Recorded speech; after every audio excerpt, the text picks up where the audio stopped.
annual Empower Mississippi Big Policy Summit we got going on, and we're pleased to welcome now the CEO and founder of Empower Mississippi, Grant Callen. Grant, thanks for coming on. Man, delighted to be here. Thank you and SuperTalk for doing your remote from here. Absolutely, our pleasure. Great venue, great spot to hold our annual policy summit. I know you're expecting big things from the summit this year, and lots of great speakers lined up as well. To give us a little sense of the agenda. Yeah, this is our 4th annual summit, as you mentioned, formerly called Unleash Mississippi. Right. It is now the Empower Solution Summit. Solution Summit, my apologies. That's yes. right. Yeah. And the whole idea is to bring people from all walks of life, from every corner of the state together to have a conversation about what are those big things that we can do together to lift people, to create opportunity, to make this an even better state than it already is. And it's going to be a great morning. We just kicked it off. There is a panel going on right now that's talking about public safety and crime and second chances and how do we have a prison system that both keeps us safe, that reduces crime, but also is restorative so that we don't have this cycle of people coming out of prison, committing another crime, and going back in. So that's going on right now. Up next is an education panel talking about how we can create schools that meet the needs of every child. And if those schools are not meeting the needs, we give parents choices so they can match their kids with a school that will meet their needs. And anyway, it'll be a great day. Grant, talk about the background of the organization, when it was formed, its original mission, how that's kind of evolved and developed into 3 major policy areas. Tell us about that. Yeah, so this is our 10th anniversary. In fact, January 1st will be our 11th. So we're almost done with our 10th year. And we started in the fall of 2013 with a small group of Mississippians and donors and investors talking about the need to build an organization that was a little different. We wanted to build an organization that would be nonpartisan, that would work with both Republicans and Democrats and independents, an organization that would do more than just one issue, but an organization that would provide support for these ideas. You know, legislators come and go, governors come and go, but there needs to be a sustainable vision for where we can grow this state and create opportunity. Yeah. And so that was really the vision. The mission is we want to create a Mississippi where all people can rise, and it shouldn't matter what corner of the state you live in or what side of the tracks you grew up on. We want to have opportunity for everybody. Yeah. And that's really what it's all been about. So as you mentioned, we started with education. That's such a foundational core issue that can either set kids up for success the rest of their life or create real obstacles for them to overcome if they don't get a good education. So we knew when we started we were going to focus on education at the start, but then we've added 2 other pillars around work and justice, and that's that public safety crime piece. So we say it's kind of what I want for my kids. I want my kids to get a great education so they will be able to find meaningful work and stay out of the justice system. Yeah. Discuss, if you will, at a high level, some of the notable accomplishments of the organization. Yeah, I mean, I'm real proud of the people that have partnered with us to help get big things done. So, school choice was kind of a foundational issue, and we were real involved in the push for charter schools. Those passed and now are in 10 different communities across the state. There are actually 10 charter schools. 6 of those are in Jackson, 4 are in other communities.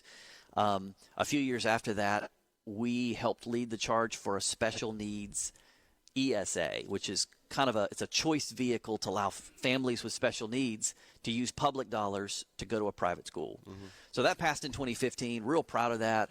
And we've worked on tax policy. We helped partner with folks to reduce our income tax because we see income tax as a disincentive to work. We're taxing work, and if at all possible, we want to have public policies that support and encourage work and not discourage work. We've been a part of a number of reforms in the justice space to help make us safer, sort of smooth the path for people coming out of prison so they're more likely to get plugged into a job and not recidivate and go back in. It's been a good run for a number of years, and as you noted, several very high-profile accomplishments that have benefited our state. But there's more work to do. What are we going to be focused on at Empower Mississippi? Well, and I should say you're very kind to talk about us, but you've really been a part of that as came on as chairman of the board a decade ago and served as the chairman of our board of directors for those 10 years and until March. And thankfully, you're still on the board, but have rolled off as chairman. But really provided great vision and leadership and shepherding a new organization into where we are today. And you're right. We feel like we're just getting started. I appreciate that. Thank you for the kind words, Grant. Thank you. It's been my honor to be associated with the organization. Well, it's been a great ride, and I feel like we're just getting started. You know, since 2015, the state has not expanded school choice. So there's been a lot of talk about it. We have charter schools. We have a small special needs school choice program. But for the vast majority of Mississippi families, there is no public-funded option within the system. So it's real hard to do public-to-public choice. Charters are only available in those 10 communities, and private choice is only available for kids with special needs. So what that means is for families who can't afford private school tuition or they cannot afford to move to a community with better schools, for many they're stuck. So we have a big vision for where we think the state could grow and how they could implement school choice policies in a way that would not only help the kids who choose something different, but would actually help the whole system and would help the kids who stay behind. And there's a lot of evidence we could get into about how that happens. So we're real interested in education policy in the next session or two. But we're also interested in, there's a lot of conversations about tax policy right now. We support the continued reduction of the income tax because we want more people working. Sure.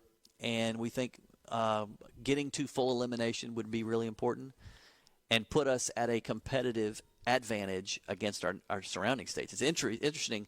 The governor has talked about this a little bit, and he's right. Just since we started reducing our income tax, Arkansas has dropped theirs. Ours is, when it's fully phased in, will be at 4%. Arkansas dropped theirs to 3.9%. Right. And that's not a coincidence that they picked that number. They were looking at Mississippi, I'm certain of it, and said we want to be under them. Yep. And Louisiana just did big tax reform, and theirs is at 3%. So we thought we were kind of ahead, and now we're a little bit behind because our states around us have leapfrogged us. And so it's time to do more. Yep, absolutely. So we've talked a lot about expanding education choice options. The neighboring states as well have made tremendous progress on that. In fact, Sarah Huckabee Sanders, the governor of Arkansas, made that a priority upon being elected to governor of the state of Arkansas. And immediately, it seems like, started working on that when she took office, got universal school choice passed, enacted into law, phased in. I believe next year is the final year of the phasing in. That's right. Which means that now everybody in the state is eligible for an education savings account. We're still trying to just kind of walk our way through to maybe public to public transfer options, perhaps public to private, and then scale that up to universal. Is that still going to be a discussion topic in the legislature this coming session? Well, I certainly hope so, and I'm expecting it to be. When the neighboring states all around us have options that our families don't, that becomes a real becomes a talking point for families. Yep. In fact, I was in Greenville speaking to a Rotary Club a couple of months ago, and the lady who introduced me in the Greenville Rotary Club, which is, as you know, right on the Mississippi River, she said, "What are you talking about?" And I said, "Well, I'm talking about school choice today." And she said, "Oh."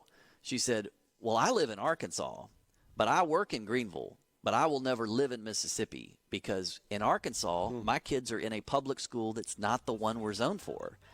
We have choices there." She said, in fact, they just passed an ESA, which is a scholarship for kids to go to private school. She said, "I'm not moving to Mississippi, even though I work in Mississippi, unless we change our school choice laws." So it's putting us at a real disadvantage when states around us have already done this. The walls are closing in on us from all directions. Not only that, we just elected a president that is pro-school choice, who has appointed Linda McMahon to head the Department of Education, and she is a proponent of school choice. Yep.